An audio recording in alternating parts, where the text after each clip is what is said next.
Welcome back to LDB Games. I'm Lord Darth Balls, and for those that celebrate, Happy Easter. And to everyone watching, I hope you're having a great Sunday if you are watching this at the time of airing.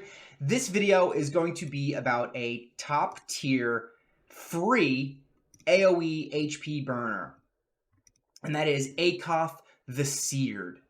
Now, AKOTH is one of the champions, one of the first three, actually, that you'll unlock by beating the secret rooms on the normal Doom Tower and collecting his fragments. And he is an incredible champion to be given for free.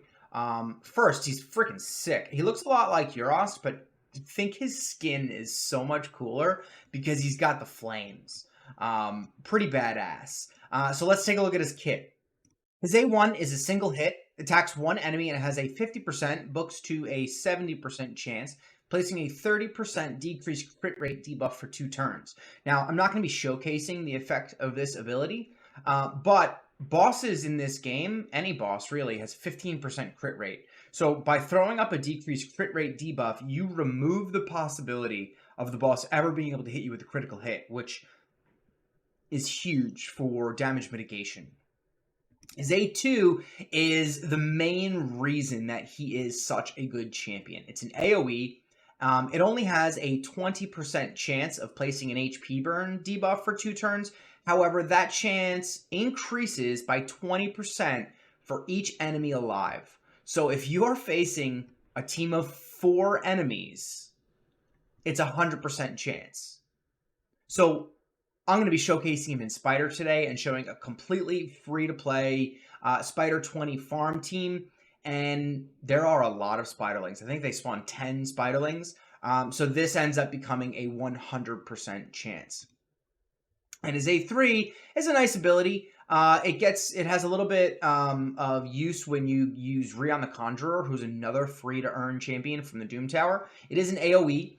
Has a 50% chance of increasing the cooldown of all skills by 2 turns of enemies under HP burn, which is really cool, but it doesn't come into play in Spider. But it also puts a shield on your whole team equal to 20% of his max HP, which allows you to control how big the shield is, right? That's what you want to see in any shield buff, is increasing it or creating a shield equal to that champion's max HP. He also has a passive that has a 10% chance of placing a fear debuff on an enemy for 1 turn whenever they receive damage from an HP burn debuff placed on themselves. So, really cool champion. And you'll notice I don't have him booked.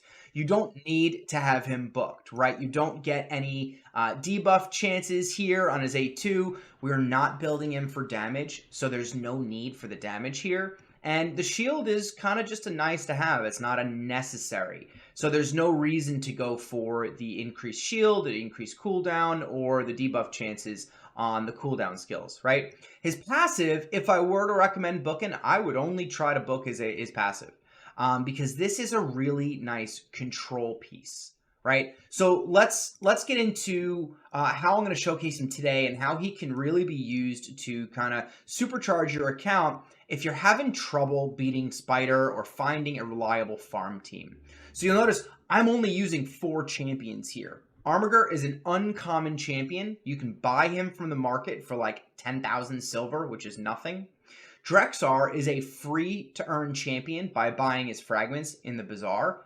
You should definitely do that if you're not already. You can only buy 1 every 24 hours, so you have to buy 1 every day. And Syl is a free login champion. I believe she's 180 days.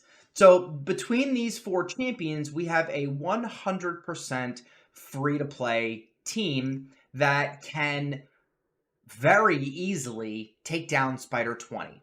And I gotta be honest, I'm farming Spider hard 10 right now. I have a team that can farm Spider 25. But the energy cost is so high. You'll notice AKOTH comes in. He's got his AoE HP burn on all the Spiders. I could probably slow him down a little bit. Looks like he missed out on 2 Spiders because they hadn't spawned yet. I did build him like slightly fast. I'll go over his stats after the run. But now I have Scylla the Drakes and Drexar in here to control the Spiderlings.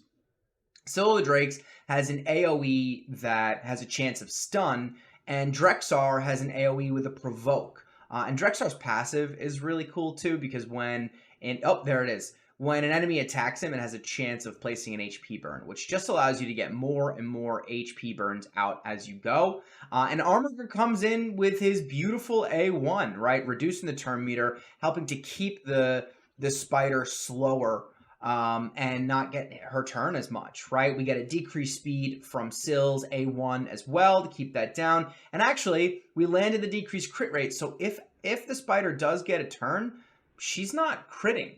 It's going to be a little tickle on my champions. You can see Drexar is about to go down here. That's okay, because we do have a revive in Sill of the Drakes. It is only a single revive, so we may lose Armiger. But there's the AoE stun, right? So a handful of them are now locked up. There's the AoE HP burn, and at this point, it is just a matter of burning it down. There it is. Minute and a half. Relatively fast run for 4 free champions in this game. So let's take a look at their stats, right? So I went through AKOTH's kit, but how do I have him built? And you saw I have him going a little too fast, I think. I guess I got a little excited making this build. First of all, I don't have any masteries. You do not need masteries. You do not need books to make this work, right? But how do I have him built? I have him built with plenty of accuracy. You really only need 230 to 250 accuracy for this fight. I have him going 205 speed. If I were to tweak him right now, I'd probably pull him down to about 190, 191, so that all of the spiderlings can spawn when he gets his turn, and the AoE HP burn goes on everybody. And then outside of that, all I want is survivability. I took as much HP percentage as possible as compared to defense percentage, so that when he does throw that shield up on his A3, it's something substantial, right? You get 20% of his max HP, so we're close to a 20k HP shield here, which is not bad, right? There's definitely a lot of room for improvement there, but again, that skill is not necessary, right? So how do I have the others built? I think one of them's in the vault. Oh, poor Scylla the Drake sitting in the vault. We might as well start with her. Like I said, she is a 180-day free login champion, and she comes in mainly for her A2, but her whole kit is incredible in this fight. She's got an AoE, a double hitter. Each hit has a 35% chance of placing a stun, locks out the spiders, prevents them from going. A1 has a decreased speed and a chance of decreasing the turn meter, slow the main spider down, knock back the turn meter a little bit, make sure that we take as little hits as possible. She has a single target revive with ally protection, just in the case that, you saw Drexar got revived right at the end of that run there. And she's got an incredible passive. Every time she takes a turn, she heals all allies by 10% of their max HP, and she'll randomly throw an increased speed out for 2 turns. Scylla the Drakes is a top-tier champion. Just to show you the masteries that I have on her, I went down the support tree here. I don't know why. Oh, I took the HP instead of the accuracy because I wanted to get the heal boost. Increase the value of heals this champion casts. So that 10% passive heal gets increased from this and from this if the target's got less than 40%. Plus this if they have any of these control buffs out. So there's a lot of healing boost for her. And every time an ally dies, she gets some more speed, helping to get back to her revive as soon as possible. I took Exalted Death just to get down to the right here, because I wanted Evil Eye. So for the first hit that she takes, she decreases the target's turn meter with her default skill, which is really just nice to have. She does do debuff, so this is just another way to get her turns back around. And then the defense tree is really kind of where she shines. All damage mitigation up here, right? But since she's placing a stun, I went with Harvest Despair. Has a 60% chance of placing a leech for 1 turn when placing stun, right? She places a stun on her A2, chance of leech, which is really nice to have. I also took Cycle of Revenge to get her coming back around to her turn more often, and Retribution. Now, I went down to Fearsome Presence because this gives an extra 5% chance of placing a stun, which means her AoE goes up to a 40% on both hits of placing a stun on every enemy champion. She is built with almost almost 40. I could probably glyph that. Let's call it 4,700 defense. She's built 204 speed, and she's built with plenty of accuracy for other areas of the game. You can see I was trying to get her to 100% crit rate, and at one point I was trying to get her into Relentless, because she has such a cool kit that Relentless is just a way to supercharge her. Then we got Drexar, right? Drexar is the champion you can purchase in the Bazaar over time, and he has a triple hitter on his A1 with a chance to put an HP burn. He's got an AoE on his A2, which puts out a provoke. It's got a 60% chance of putting a provoke, but it's 100% if they're under HP burn. Now, in this fight, he is the negative affinity because we want him to get targeted by the spiderlings. He's super tanky. I'll show you his build in a second. So there is a chance of a weak hit on this, which is unfortunate, but it's not the end of the world. There was probably a few in that last fight. But this is the really cool part of his passive. He puts a provoke out, right? So all the spiderlings are coming to him. He's the negative affinity, so all the spiderlings are coming to him. And every time he takes a hit, he's got a 55, excuse me. He's got a 55% chance of placing an HP burn for 2 turns, which is just so cool. And then his champion, his resistance goes up for 10 for every enemy under an HP burn, and he doesn't have to place it. So you can get a flat 50 resistance right after AKOTH's AoE. I do have his masteries done. Similar to Syl, in that we went down the support and the defense tree. However, on the support tree, I went down the right side. Got a little bit of accuracy here, went for Lore of Steel for the stat boost. Same thing with the Evil Eye on the turn meter on the A1. I took Sniper to increase the chance of landing the HP burn on both his A1 and his passive. And I took Master Hexer so that it can put the HP burns up for longer, going all the way down to Eagle Eye to get that extra accuracy bump.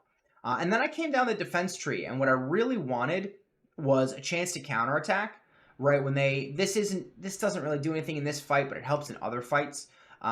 This is really cool though. He gets resistance for every debuff that's placed on him, stacks up to 30, and it'll make more sense when I show you his build. That doesn't come into play in this fight. That doesn't come into this play in this fight either. Really the big thing is this one. I would probably do this differently, but it works and there's no need to change it, right? So how do I have him built? Well, I have him built with super high accuracy. That's actually built for Sorath, the Frost Spider. I can pin to an old guide I did on that up top if you guys want to check that out. He is a key to beating that boss if you don't have any other top tier champions with HP burn. And then I built him with high resistance. You need about 350 resistance to resist the spiderling's poisons in Spider 20. So when AKOTH puts his burns out, he's up at 354, making it perfect. I do have him built with crit rate, 100% crit rate, smidgen of crit damage, and a little bit of speed with about 3,500 defense. And then coming in as the 4th champion is Armiger, right? The best uncommon in the game. He's got I turn off his A2. I'll show you the AI before we close out. Even though it's a good hit, all I want is the turn meter reduction. That's all I want. So he's built. I don't think I have. Yeah, his masters pretty much aren't done. You build him with enough accuracy, which he has, and you crit cap him with 100% crit rate. Got him 193 speed, and he is just A1ing, knocking down that spider's turn meter the entire time. So that's the team. It's only 4 champions. They're all free to play or free to earn in this game, and they are a very, very reliable Spider 20 farm team. You can throw a Cold Heart in here for good measure. I didn't want to put my overpowered one in here because I wanted to make it a bit more free-to-play friendly, and the level 51 that I have, yeah, she's not really built well, so it didn't really make sense to put her in. So here's the AI setup that I created. AKOTH's AI prioritizes his A3, probably for the protection aspect of it. So we want to prioritize his A2, right? The HP burns, they need to go out first thing, because that's how we do damage in this fight. Drexar, you leave the same. Syl, I don't think I needed to do this because A2 is her priority, but I just decided to do it anyway. And Armiger has his A2 locked out, so he is just knocking back turn meter as we go. So there it is, guys. A really easy free to play, Spider 20 farm team. It's really only about a minute and a half run. And before I built one of my like speed farms, right, a 10-second farm on Spider, I was doing HP burn. Because it is the second best strategy, especially if you don't have any of the top tier damage dealers like Septimus, Royal Guard, or you haven't had the chance of pulling a Cold Heart yet. And really, you need a couple. You can't really just get away with one if that's all you got. So, if you've made it this far, I hope something has helped, and thank you all for watching. I appreciate all of you watching my videos. I invite you to subscribe to my channel. If you've got something out of this, great. I invite you to click that like button, push this content out to other people on YouTube to hopefully help them figure out ways to beat the Spider Dungeon or to leverage the free champion you can get from the Doom Tower, AKOTH the Seared. I'll let this run play out. You can see it. It's super consistent, 100% success rate. Just such an easy way to take this boss down. I'm Lord Darth Balls. I'll catch you on the next video. Enjoy your raid.